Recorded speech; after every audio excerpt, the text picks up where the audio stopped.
عزیز طلبہ و طالبات، نیشنل بک فاؤنڈیشن نے کلاس 10 کے لیے اردو کی نئی کتاب شائع کی ہے۔ اس میں شامل پہلی غزل کا مفہوم اور تشریح آپ کے لیے بیان کیا جا رہا ہے۔ رئیس المتغزلین مولانا حسن موہانی کی شامل نصاب یہ غزل کل 7 اشعار پر مشتمل ہے۔ اس میں پہلا شعر جس کے دونوں مصرے ہم کافی اور ہم ردیف ہیں تو یہ مطلع ہے، جبکہ اس کا آخری شعر جس میں حسرت کا تخلص استعمال ہوا ہے یہ مقطع کہلائے گا۔ اس غزل میں جو لفظ تمام ہے وہ بطور ردیف آیا ہے کیونکہ وہ تمام اشعار کے آخر میں ہو بہو دہرایا گیا ہے۔ اسی طرح سے انجمن، چمن، چلن، تیغزن، انجمن، دکن، وطن، سخن، یہ تمام کے تمام چونکہ ہم آواز الفاظ ہیں تو یہ قافیہ کہلائیں گے۔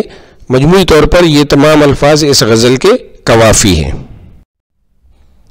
غزل کا پہلا شعر ملاحظہ ہو جو کہ مطلب بھی ہے، روشن جمال یار سے ہے انجمن تمام، روشن جمال یار سے ہے انجمن تمام، دہکا ہوا ہے آتش گل سے چمن تمام۔ اس کے تشریح مفہوم دیکھیے کہ یہ شعر غزل کا مطلب ہے کیونکہ اس شعر کے دونوں مصرے ہم کافی اور ہم ردیف ہیں۔ شاعر کہتا ہے کہ محبوب کے جلوے سے تمام کی تمام محفل روشن ہے۔ شاعر نے محبوب کو پھول اور بزم کو چمن یعنی باغ سے تشبیہ دی ہے۔ شاعر کہتا ہے کہ اس گل یعنی محبوب کی آگ یعنی چمک سے، خوبصورتی سے تمام باغ دہک رہا ہے یعنی روشن ہو گیا ہے۔ اسی مضمون کو کچھ مختلف انداز میں ایک اور شاعر نے بھی بیان کیا ہے کہ ناگاہ چمن میں جب وہ گلندام آ گیا، ناگاہ چمن میں جب وہ گلندام آ گیا، گل کو شکست رنگ کا پیغام آ گیا۔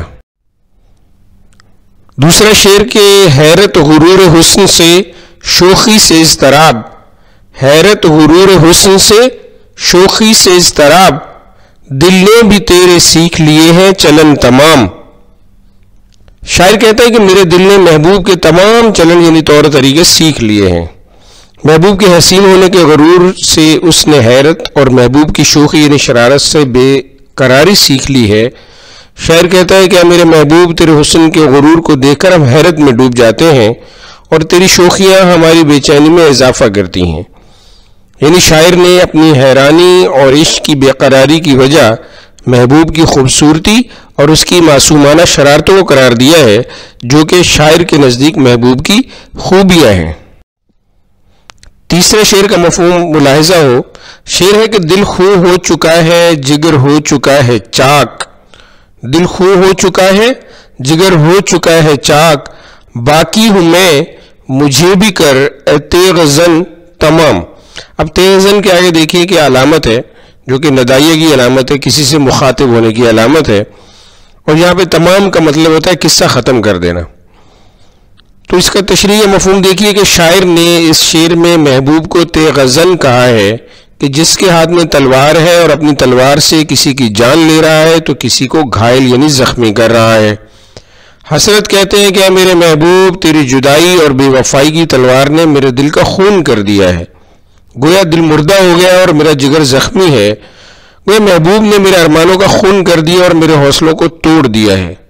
شاعر محبوب سے مخاطب ہو کر کہتا ہے کہ اے میرے محبوب، جہاں دل و جگر کو اس حالت میں پہنچا دیا ہے تو اب میں ہی بچ گیا ہوں، اب میرا بھی یہی حال کر دے یعنی میری بھی جان لے لے۔ تمام کا لفظ یہاں پہ ختم کر دینے کے معنوں میں استعمال ہوا ہے۔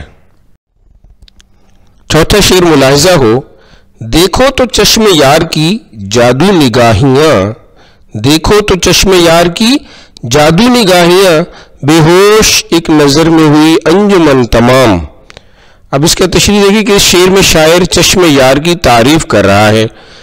شاعر کہتا ہے کہ میرے محبوب کی نظر کا جادو دیکھیے کہ اس کی ایک نظر سے تمام بزم ہوش و حواس کھو بیٹھی ہے۔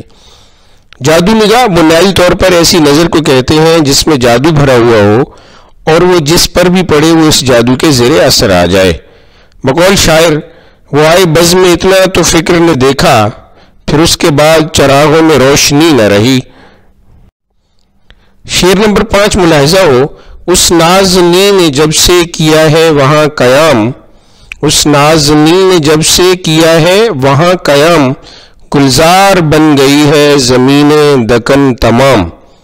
اب یہاں پہ شاعر کیا کہتے ہیں جی؟ شاعر محبوب کے حسن کی تعریف کرتے ہوئے کہتے ہیں کہ اس کا محبوب اس درجہ خوبصورت اور حسین و جمیل ہے کہ جہاں اس کے پاؤں پڑتے ہیں وہ جگہ گلزار یعنی پھولوں کا چمن یا باغ بن جاتی ہے، یعنی محبوب کے حسن کا اثر ہر جگہ نمایاں ہو جاتا ہے۔ یہاں پر شاعر نے دکن کا حوالہ دیتے ہوئے کہا ہے کہ اس کے ناز و انداز والے محبوب دلربا نے جب دکن میں قیام کیا تو دکن جو ایک عام سا شہر تھا وہ گلزار بن گیا، یا پھر یہ کہ اگر دکن پہلے ہی خوبصورت تھا تو محبوب کے آنے سے اس کے حسن کو 4 چاند لگ گئے۔ شعر نمبر 6، اچھا ہے اہل جور کیے جائیں سختیاں، اچھا ہے اہل جور کیے جائیں سختیاں، پھیلے گی یوں ہی شورش حب وطن تمام۔ اہل جور ظلم کرنے والوں کو کہتے ہیں اور شورش کے معنی شور اور ہنگامہ کے ہیں۔ حب وطن سے مراد وطن کی محبت ہے۔ یہاں شاعر نے اہل جور سے انگریز حکمران مراد لیے ہیں جن کے مظالم دن بدن ہندوستان کے آزادی پسندوں پہ بڑھتے چلے جا رہے تھے۔ حضرت خود بھی قید و بند اور زبان بندی کے کئی بار شکار ہوئے۔ اسی بات کو مد نظر رکھتے ہوئے حضرت کہتے ہیں کہ اچھا ہے ظلم کرنے والوں کا ظلم بڑھتا رہے، کیونکہ انہی کے ظلم کو دیکھتے ہوئے لوگوں کے اندر جذبہ حریت پیدا ہوگا، وطن کی محبت جاگے گی اور وہ آزادی کے لیے متحد ہو کر ان کے ملک پر قابض سامراجی طاقتوں کو یہاں سے نکالا دیں گے۔ گویا اپنے اوپر ہونے والے ظلم سے تنگ آ کر ہی یہ قوم جاگے گی۔ شعر نمبر 7 جو کہ غزل کا مقطع بھی ہے، ملاحظہ ہو، شیرینی نسیم ہے سوز و گداز میر، شیرینی نسیم ہے سوز و گداز میر، حسرت تیرے سخن پہ ہے لطف سخن تمام۔ غزل کے مقطع میں حسرت نے اپنے تخلص کے ساتھ ساتھ 2 اور شعراء کے تخلص کا ذکر بھی کیا ہے۔ ان میں ایک نسیم یعنی یہ نواب اصغر علی خان نسیم دہلوی ہیں جو کہ حسرت موہانی کے استاد منشی امیر اللہ تسلیم کے استاد تھے، اور دوسرے میر یعنی خدائے سخن میر تقی میر صاحب ہیں۔ حسرت نسیم کی شیرینی اور میر کے سوز و گداز کے نہ صرف قائل بلکہ بہت بڑے پیروکار بھی تھے۔